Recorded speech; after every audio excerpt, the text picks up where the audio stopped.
Bismillahirrahmanirrahim. Assalamualaikum warahmatullahi wabarakatuh. Halo semuanya. Perkenalkan, nama saya Sofa Unada dengan NIM 23011115002, semester 5 dari Pendidikan Fisika FKIP UHAMKA. Jadi, pada kesempatan kali ini saya akan melaksanakan praktikum interferensi gelombang atau gelombang elektromagnetik. Nah, praktikum ini bertujuan untuk memenuhi tugas mata kuliah gelombang. Dengan dosen pengampunya, Ibu Dr. Imas Ratna Ermawati, MPD. Semoga melalui kegiatan ini kalian dapat memahami konsep teori yang telah dipelajari serta membuktikannya secara eksperimen. Nah, jadi sebelum melakukan praktikum, saya akan menjelaskan tujuan praktikumnya, menyinggung sedikit teorinya, alat dan bahannya yang digunakan, lalu bagaimana langkah kerjanya, dan bagaimana cara untuk mengisi tabel percobaannya. Oke, selamat menyaksikan dan semoga praktikum ini dapat berjalan dengan baik. Oke. Oke, langsung saja kita akan membahas gelombang elektromagnetik atau interferensi gelombang. Nah, dalam praktikum ini memiliki tiga tujuan. Yang pertama itu nantinya kita akan mengamati pola gelap terang dalam percobaan. Nah, yang kedua itu kita akan menentukan nih nilai lebar celah, letak penghalang, dan separasi. Nah, yang ketiga, kita akan mengamati grafik yang terjadi pada percobaan kali ini. Nah, oke, teman-teman, ada yang tahu nggak nih interferensi cahaya itu apa? Betul sekali, interferensi cahaya adalah merupakan penjumlahan superposisi dua gelombang cahaya atau lebih yang dapat menimbulkan terbentuknya gelombang lain. Nah, interferensi cahaya pada celah ganda itu bisa terjadi karena adanya beda fase cahaya dari cahaya yang melalui kedua celah ini. Nah, ketika si sumber cahaya ini yang sama frekuensinya, yang sama panjang gelombangnya melewati dua buah celah ini, akan terjadinya superposisi yang menyebabkan munculnya garis-garis gelap dan terang pada layar. Nah, pola gelap terang ini disebut juga dengan pola interferensi konstruktif atau maksimum dan pola interferensi destruktif atau minimum. Nah, ada yang tahu nggak nih apa itu interferensi konstruktif dan interferensi destruktif? Oke, interferensi konstruktif atau maksimum ini terjadi jika selisih jarak tempuh gelombang dari dua sumber itu merupakan kelipatan bulat dari panjang gelombang. Sedangkan interferensi destruktif atau minimum ini terjadi jika selisih jarak tempuh gelombang dari dua sumber merupakan kelipatan ganjil dari setengah panjang gelombang. Oke, selanjutnya untuk alat dan bahan yang diperlukan dalam melakukan praktikum kali ini, yaitu pertama ada WiFi atau paket data kalian, lalu kita membutuhkan laptop atau komputer atau juga bisa dengan handphone, dan kita memerlukan aplikasi Pad atau bisa juga menggunakan di Google webnya aplikasi Pad ini Pad Simulation. Nah, nanti setelah itu kita akan melakukan dalam simulasi PET ini namanya wave interference atau gelombang interferensi. Oke. Terus juga kita memerlukan Word, Microsoft Word, atau bisa kalian catat terlebih dahulu di buku atau pensil untuk hasil datanya bagaimana. Oke. Nah, sekarang kita lanjut ke bagaimana langkah percobaannya. Oke, teman-teman. Sekarang kita akan lanjut ke langkah percobaannya. Nah, tadi kalian bisa mendownload Pet Simulation ini di HP atau laptop kalian, atau bisa juga menggunakan Google. Ketik Pet Simulation, nanti kalau sudah tampilannya, eh, diklik webnya, akan muncul tampilan seperti ini. Nah, di sini ada beberapa simulasi dari fisika, matematika, gitu kan, dan lainnya. Ada biologi juga, ada tentang tata surya, gitu, macam-macam. Nah, untuk kali ini kita akan melakukan simulasi fisika dengan judul percobaannya itu wave interference. Yang ini ya teman-teman, kita klik, lalu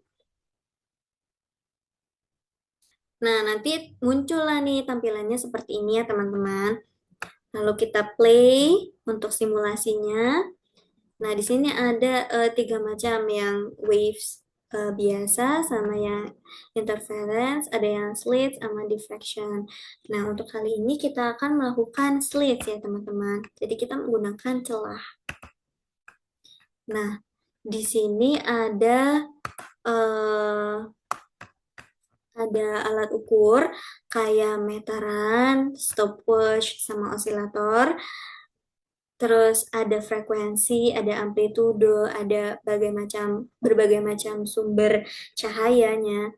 Terus ada celahnya, dimulai dari celah tunggal, celah ganda, atau tanpa penghalang gitu kan.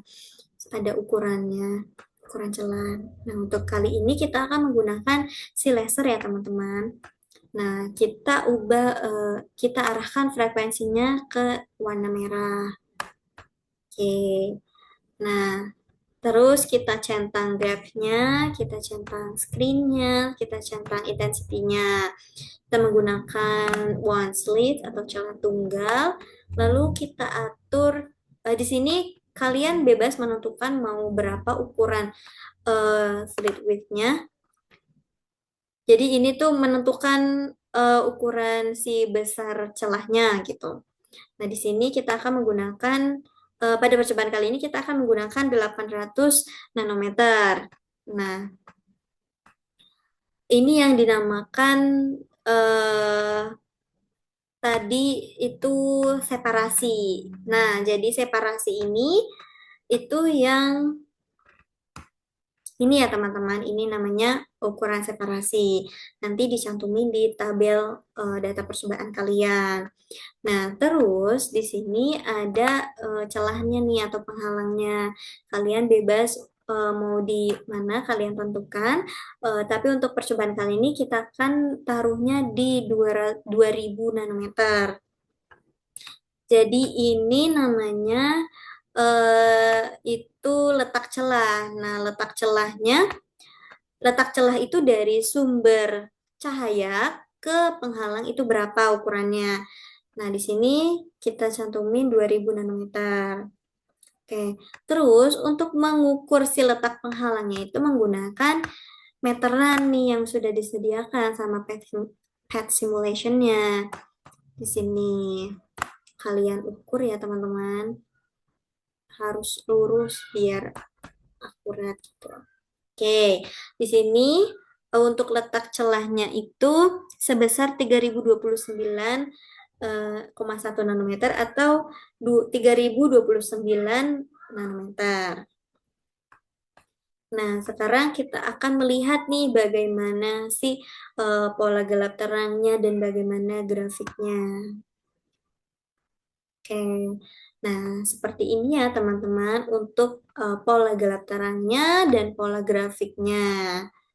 Grafik intensity-nya sama grafik electric field-nya. Pada ukuran si letak celahnya 2000 ini dan si letak penghalangnya 3029 nanometer dan separasinya 800 nanometer.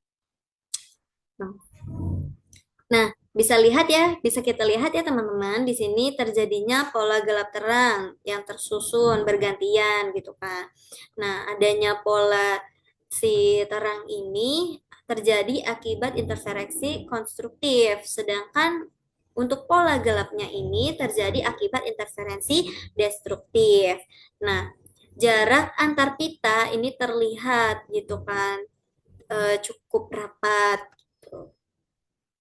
Itu terjadi karena separasi celah relatif kecil. Nah, terus grafik medan listriknya ini menunjukkan gelombang sinus. Sedangkan untuk grafik intensitasnya itu memperlihatkan puncak dan lembah yang sesuai dengan pola terang dan gelap.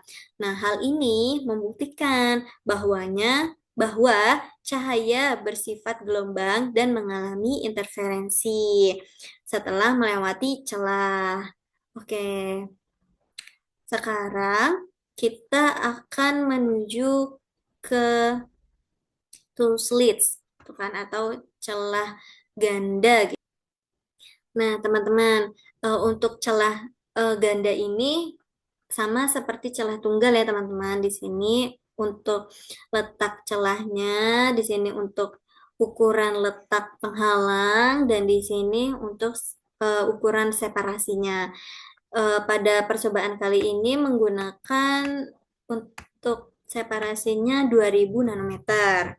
Nah, kita bisa lihat ya teman-teman bagaimana dari hasil pengamatannya ini kita si terangnya ini terjadi akibat uh, interferensi konstruktif. Sedangkan untuk pita gelapnya terjadi akibat interferensi destruktif. Nah, dengan jarak antar celah yang lebih besar, jarak pita terang tampak lebih renggang dibandingkan separasi yang lebih kecil. Nah, pola gelap dan terang ini tampak lebih renggang dan juga jelas. Nah, pada grafik yang terjadi ini, yang bisa kita lihat ini menunjukkan adanya pola interferensi berupa osilasi atau riak-riak kecil yang menandakan terjadinya interferensi konstruktif dan destruktif di antara gelombang dari dua celah ini. Nah, namun pola interferensi tersebut masih dibungkus oleh selubung difraksi celah tunggal, sehingga bentuk grafik secara keseluruhan masih menyerupai grafik celah tunggal. Nah, hal ini itu menunjukkan bahwa pada celah ganda, grafik intensitas merupakan gabungan efek interferensi dan difraksi, di mana interferensi muncul sebagai modulasi pada pola difraksi. Nah, untuk selanjutnya saya akan memperlihatkan tabel pengamatan untuk praktikum interferensi gelombang ini. Ini untuk tabel pengamatannya ya teman-teman. Di sini nanti kalian bisa ketik namanya siapa atau tulis namanya siapa, semester atau kelasnya berapa, dan nama praktikumnya itu apa. Tadi untuk kali ini kan kita tentang interferensi gelombang. Nah, tadi ini untuk tabel percobaan celah tunggal atau satu celah. Di sini kita bisa memvariasikan sebanyak 5 kali ya teman-teman. Untuk warnanya itu warna merah, dan tadi letak celahnya itu yang dimana dari si sumber cahaya ke celahnya atau penghalangnya itu yang dinamakan si letak celah. Nah, untuk letak penghalangnya ini dari si letak penghalang ke layar. Nah, itu ukuran letak penghalang. Nah, untuk separasinya ini yang tadi sudah ditentukan ya teman-teman. Dia 800 nanometer atau sebenarnya variasinya bebas, kalian mau seperti apa. Jadi dalam praktikum ini nantinya kalian bebas nih mau separasinya yang konstan atau si letak celahnya yang konstan sama si letak penghalangnya. Nah, untuk percobaan kali ini kalian pokoknya bebas sesuai kalian mau ingin tahu nih perbedaannya tuh yang mana gitu. Nah, nanti di sini kalian akan menuliskan hasil pengamatannya. Nah, ini untuk tabel percobaan celah ganda atau dua celah. Nah, di sini kalian akan memvariasikan sebanyak 3 kali. Nah, untuk warna yang akan diujikan itu warna ungu. Sama seperti celah tunggal, di sini letak celahnya itu dari sumber cahaya ke penghalang atau celahnya itu berapa, dan letak penghalangnya itu yang dari penghalang ke layar itu berapa. Nah, separasinya itu tadi eh, yang untuk celah celah ganda itu yang bawahnya ya, yang namanya slit separation. Slit separation. Oke. Nah, terus nanti jangan lupa nih kalian catat hasil pengamatannya gimana. Terjadi pola gelap terang, terus adanya interferensi konstruktif dan destruktif. Terus habis itu bagaimana grafiknya dicatat. Nah, setelah kalian sudah melakukan kedua percobaan ini, si celah tunggal dan celah ganda, jangan lupa untuk menyimpulkan apa kesimpulannya dari hasil praktikum yang sudah kalian dapat. Seperti itu ya, teman-teman. Oke, terima kasih teman-teman sudah mau menyimak praktikum interferensi gelombang atau gelombang elektromagnetik ini. Eh, Mohon maaf bila ada salah kata, salah sikap, salah perbuatan. Eh, Mohon dibukakan pintu maaf yang sebesar-besarnya. Sekian dari saya. Billahi taufik wal hidayah. Wassalamualaikum warahmatullahi wabarakatuh.